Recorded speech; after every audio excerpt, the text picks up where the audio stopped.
اچھا فواد چودھری صاحب، ایک تو یقیناً آپ وزیر اعظم مبارک کی بات کے مستحق ہیں، کیونکہ کل سے جو ایک چیزیں آ رہی تھیں، اپوزیشن بھی نام لے رہی تھی، آپ لوگ خود بھی وزارتیں پیش کر رہے تھے، ان کا نام نہیں آیا. تو میں پوچھنا یہ چاہ رہی ہوں کہ خاص طور پہ شہباز گل صاحب اور دیگر یہ اتنے ڈیفینسو بورڈ میں کیوں تھے؟ پہلے سے کیوں سب کو بتا رہے تھے کہ جی وزیر اعظم کا نام نہیں ہے، وزیر اعظم کی آف شور کمپنیز نہیں ہیں؟ دیکھیے، جو بھی آدمی عمران خان کو جانتا ہے وہ کبھی اس چیز کا شائبہ بھی نہیں کرے گا کہ ان کا کوئی اس قسم کے معاملات سے کوئی تعلق ہو سکتا ہے. اور اس میں جس طریقے سے توڑ موڑ کے چیزیں پوزیشن میں، وہ تو احسن اقبال نے چونکہ ایک ٹویٹ کی، اس کا جواب شہباز نے تو دینا ہی تھا. اس کے علاوہ کوئی اہمیت نہیں ہے. لیکن آپ دیکھیے کہ جس طرح سے پیناما میں ایک دفعہ پھر شریف فیملی کی اور چیزیں آئیں، اب اس کے بعد مریم نواز کے بیٹے جنید صفدر کے نام 5 آف شور کمپنیاں نکلی ہیں، ان کے داماد کے نام آف شور کمپنیاں نکلی ہیں.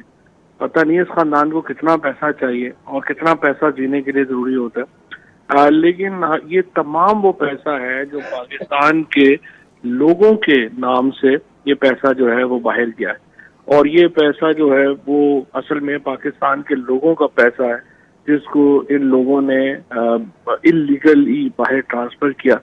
اور ہمارے ملک میں اب تک جو احتساب کا عمل تھا وہ ظاہر ہے کہ ہم چاہتے ہیں کہ ایک منطقی انجام تک پہنچے، اور اس کی طرف جو ہے وہ آگے بڑھنا جو ہے وہ امپورٹنٹ ہے. اچھا وزیر اعظم صاحب نے جو ٹویٹ کیا اس حوالے سے میں بات کروں گی، لیکن کیا آپ اس بات کی تصدیق کر رہے ہیں کہ جنید صفدر جو کہ مریم نواز صاحبہ کے بیٹے ہیں، ان کی بھی 5 آف شور کمپنیز نکلی ہیں؟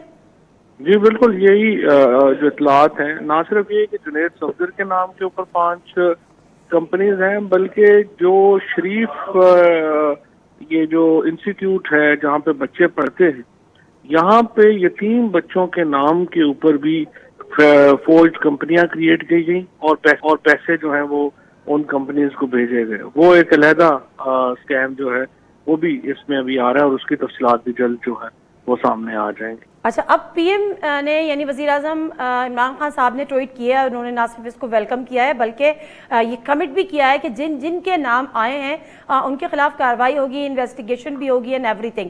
تو سر شوکت ترین صاحب جو کہ آپ کے مشیر خزانہ ہیں اور جو خود ٹیکس کی باتیں، ٹیکس لینے کی باتیں، ٹیکس نیٹ ورک کو بڑھانے کی باتیں، یہ کتنا بڑا ڈیمیج ہے آپ سمجھتے ہیں کہ خود پی ٹی آئی کی حکومت کے لیے؟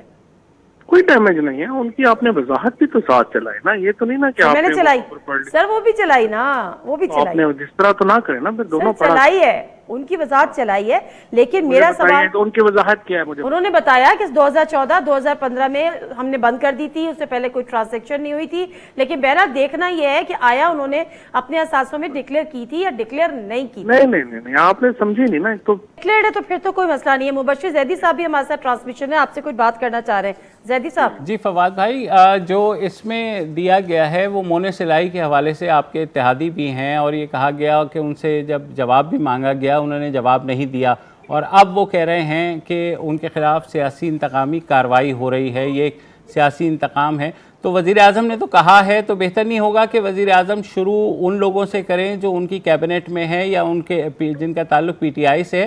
اس سے ایک وہ جو احتساب کا تاثر بنا ہوا ہے کہ صرف پولیٹیکل اپوننٹس کو ٹارگٹ کرنا ہے، وہ نہ صرف وہ دور ہوگا بلکہ اپنی ٹرانسپیرنسی بھی بہتر ہوگی. صحیح بات ہے، لیکن پی ٹی آئی کا تو کوئی بندہ ایسا ہے نہیں جس کا نام آیا ہو. اور فیصل باوڈا تو ہیں نا سر، فیصل باوڈا تو ہیں. فیصل باوڈا تو کابینہ میں نہیں کابینہ میں نہیں ہے، بہرحال سینیٹر تو ہیں. جس طرح سے آپ نے فرمایا.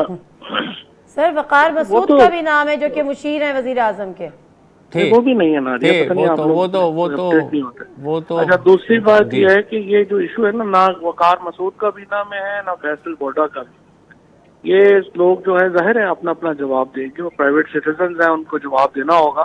اور اصل میں جو اس وقت جو ایشوز ہیں فرینکلی وہ تو یہی ہے، دوبارہ جو شرجیل میمن نکلا ہے، اور دوبارہ بنیادی طور کے اوپر تو سارے کا سارا جو اسکیم ہے وہ دوبارہ ہمیں 2 فیملیز کے نام اس میں نکلے ہیں، اور دوسرا جو ہے جو ریٹائرڈ جنرلز کے نام آئے. اب یہ انڈیویجول سٹیزنز ہیں، سب کو اپنا اپنا جواب دیتا ہوں. یہ تو آپ بالکل صحیح کہہ رہے ہیں. اچھا چودھری صاحب مسئلہ یہی ہے کہ بہرحال اگر ڈکلیئر نہیں ہے چاہے وہ XYZ کوئی بھی ہو لیکن وہ پاکستانی ہے اور جن کا پیسہ آف شور کمپنیز کے لیے ملک سے جا رہا ہے, یہاں پہ پھر آپ کا اکاؤنٹیبلٹی کا ادارہ یا اکاؤنٹیبلٹی کے ادارے کو مضبوط کرنے کی ضرورت ہے, جس کا ذکر پھر نظریں جو ہے وہ نیب کی طرف اٹھ جاتی ہیں. نیب کے چیئرمین کی جو ٹینیور ہے وہ ختم ہو رہا ہے 8 اکتوبر کو. سر کیا سوچا ہے؟ دیکھیں جی, 2 اداروں کا, نیب کا جس نے پروسیکیوشن کرنی ہے اور دوسرا عدالتوں کا. جب تک عدالتیں اس کے, اب شہباز شریف اگر باہر ہیں تو اس وجہ سے باہر ہیں کہ جو عدالتیں ہیں وہ ڈے ٹو ڈے کیس کی سماعت نہیں کرتی. میں یہ کہہ چکا ہوں کہ پاکستان کے لوگ تھک چکے ہیں. ہم چاہتے ہیں عدالتیں ڈے ٹو ڈے ٹرائل کریں, اگر کیس بنتا ہے ان کو جیل میں بھیجیں, نہیں بنتا تو ان کو چھوڑیں. ایک لوگوں کی ایک جو سمجھے صبر کا پیمانہ جو ہے وہ لبریز ہو رہا ہے اور عدالتوں کو اپنا جو کردار ہے وہ اس پہ ادا کرنا ہے. سر لیکن چیئرمین نیب کے بارے میں کیا خیال ہے؟ صدارتی آرڈیننس آ رہا ہے, نہیں آ رہا ہے, انہی کو کنٹینیو کریں گے یا مشاورت کریں گے اپوزیشن لیڈر سے؟ چیئرمین نیب کے اوپر ہم نے جو نیب آرڈیننس میں ترامیم ہے وہ اپوزیشن سے شیئر کر رہے ہیں. انشاءاللہ 1-2 دن میں اس کے اوپر جو ہے ظاہر نئی لاز پہ لے کے آنے ہیں, کیونکہ لیڈر آف دی اپوزیشن کے اوپر تو خود الزامات ہے, ان سے تو کنسلٹیشن نہیں ہو سکتی ابھی بھی نہیں, لیکن اسی لیے جو ہم اپوزیشن کے ساتھ مشاورت کریں گے کہ نیا قانون کیا بنایا جائے, اس پہ ہم بات چیت کریں. ہر جمعہ سے اتوار اپنے پسندیدہ پروگرام خبر سے خبر کو یوٹیوب چینل پر دیکھنے کے لیے ڈان نیوز کے آفیشیل یوٹیوب چینل پر آئیں, سبسکرائب کریں اور بیل آئیکن بھی پریس کریں.